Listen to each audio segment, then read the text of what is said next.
Without marshes, all kinds of ecosystem services would be lost.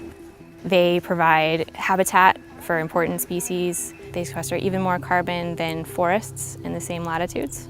They process our nitrogen, so our pollution from fertilizer and sewage actually gets broken down by marshes.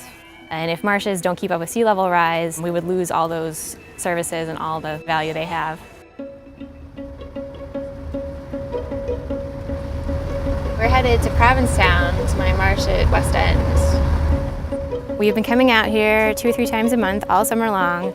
My experiment is to manipulate the precipitation in these plots in the marsh. I'm changing both the amount of the precipitation as well as the schedule. And we're measuring the fluxes of CO2, methane, and nitrous oxide.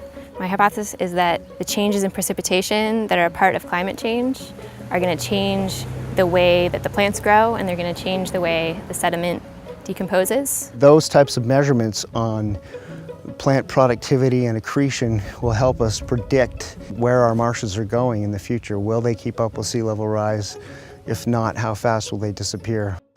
This experiment is looking at the effect of extreme storms on the marsh. We have structures that are set up.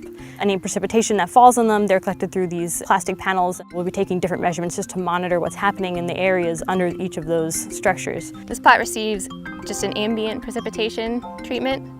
So all the water that falls on this roof here is collected in this gutter and is directed through this irrigation system onto the plot below. I have some plots that are receiving twice that amount. I have some plots that are receiving no rain at all. And then I have some other plots that are receiving some drought periods and then some intense rain periods at different times of the year. That simulates the extreme weather that is predicted to happen with climate change. I know of no other precipitation experiments that have this extreme treatment, that have simulated these intense droughts with these intense storms. It's never been done in a wetland before.